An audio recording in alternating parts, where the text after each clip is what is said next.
বিসমিল্লাহির রহমানির রহিম।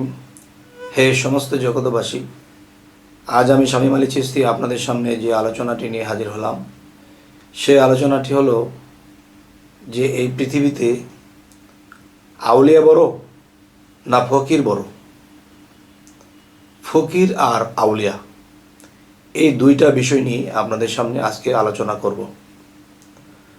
যে পৃথিবীতে বেশিরভাগ সরাসরি শুনি যে ইমুক আউলিয়া, ইমুক আউলিয়া, ইমুক আউলিয়া, কিন্তু আবার শুনি ইমুক ফকির, ইমুক ফকির। ফকির আর আউলিয়ার মধ্যে কতটুকু পার্থক্য? এখন কে বড়, আউলিয়া বড় না ফকির বড়? আচ্ছা, এর তফাতে যদি আমরা যাই তাহলে পাওয়া যায় যে ফকরিল্লাহ মিন ইন্নি ফকরিল্লাহ। আচ্ছা, আউলিয়ার কথা কোরআনে বলা হয়েছে যে আল্লাহ বলেছে যে আউলিয়াগণ আমার বন্ধু।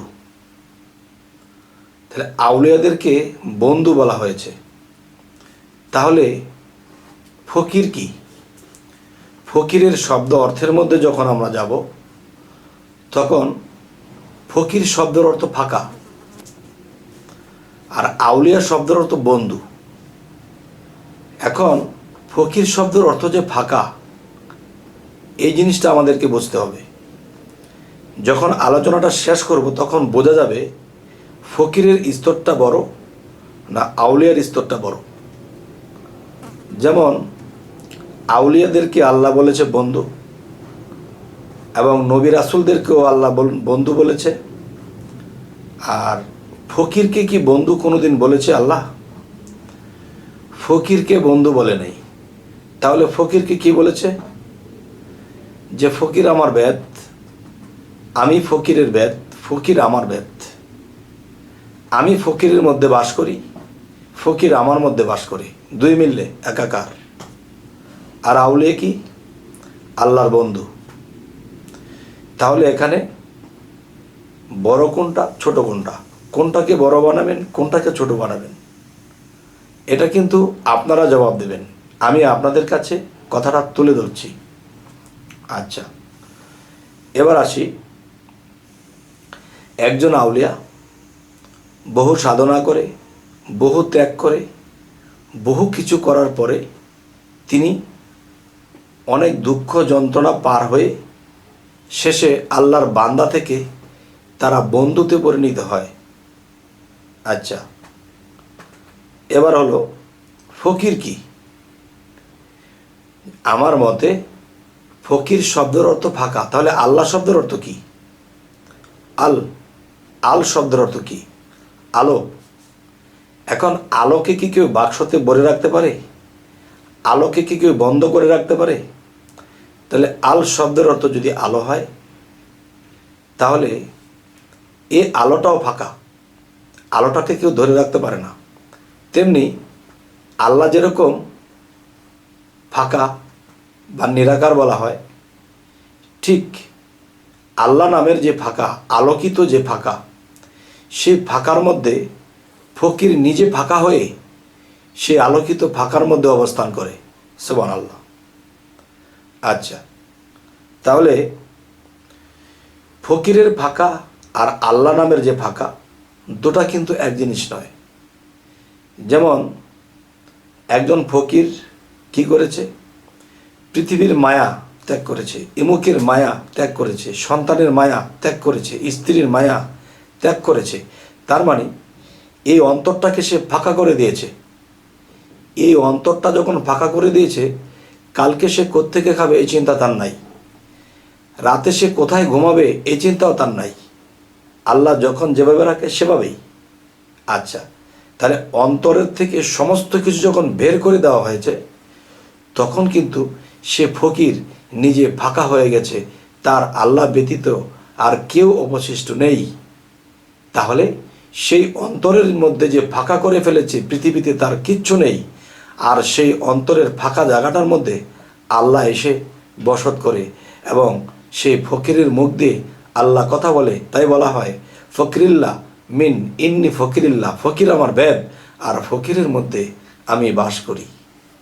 এই কথা আল্লাহ বলেছে। আর বন্ধু কি? যে আমি একজন আর আমার বন্ধু আরেকজন। তার মানে যে এখান থেকে আমি দাঁড়িয়ে আছি আর আমার পাশে আরেকজন দাঁড়িয়ে আছে, আমি তার বন্ধু, সে আমার বন্ধু। তাহলে দুইজনের মধ্যে আলাদা আলাদা বিষয় আছে। আর ফকিরের কথা বলতে গেলে যে ফকির সমস্ত দিক দিয়ে যখন সে ফাঁকা হয়ে গেছে, সেই অন্তরের ফাঁকার মধ্যে আল্লাহ বসে গেছে, তখন কি হলো? দুয়ে মিলে একাকার হলো। কোনটা ফকির, কোনটা আল্লাহ, এটা আপনারা আমাকে বের করে দিবেন। যে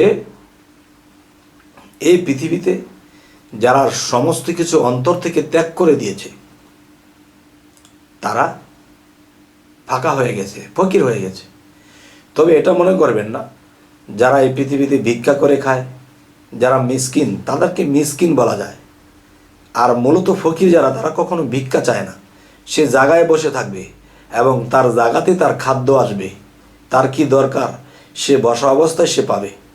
তাই একটি কথা বলা আছে, আরেফিন লোক 2 আঙ্গুলের ফাঁকা দিয়া সারা বিশ্বকে দেখতে পায়।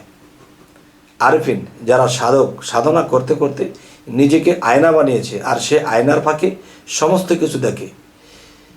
তবে হে সমস্ত জগতবাসী, যে ফকির তো বলা হয়, ইমুক ফকির উমুক ফকির, কিন্তু ফকিরের যে গুণ, আল্লাহর যদি গুণ থাকে, মহা গুণ 10টা, তাহলে একজন ফকিরের 3টা বা 4টা গুণ থাকতে হবে।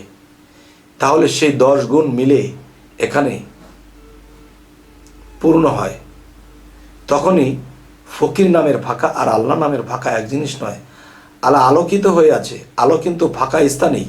যেমন সূর্যটা আকাশের মধ্যে, কিন্তু সে জমিন থেকে যখন আমরা তাকাই, তখন কিন্তু সে বহুদূরে, সে কিন্তু একটা ফাঁকা স্থানেই অবস্থান করছে। এখান দিয়ে সে চলাফেরা করে এবং পৃথিবীকে আলো দেয়। ঠিক আল্লাহ এরকম ফাঁকা অবস্থানে আছে। আলোকে কখনো ধরে রাখা যায় না, ভরে রাখা যায় না, বেঁধে রাখা যায় না। তিনিও ফাঁকা, মহা আলোকিত, মহাশক্তিধর। আচ্ছা, ফকিরের ফাঁকা, সে সমস্ত কিছু ত্যাগ করে সে নিজেকে ফাঁকা করে দিয়েছে, আর সেই ফাঁকা থেকেই তারা ফকির হয়েছে। তাহলে আপনারা বলবেন যে ফকিরের স্তরটা কি বড় না আউলিয়ার স্তরটা বড়? এই কথাটি আমরা আপনাদের কাছে প্রকাশ করলাম। এখন আপনারা জানাবেন কমেন্টের মাধ্যমে যে ফকিরের স্তরটা কি বড় না আউলিয়ার স্তরটা বড়। আচ্ছা, তবে আমরা যেই আলোচনা এতদিন ধরে আপনাদের সামনে করছি, কি ধরনের আলোচনা আপনাদের পছন্দ অবশ্যই তা জানাবেন, এবং আমাদের চ্যানেলটিকে সাবস্ক্রাইব করে রাখবেন, পরবর্তীতে যেন ভালো আলোচনা এনে দিতে পারি। তো সকলেই ভালো থাকবেন। আল্লাহ হাফিজ।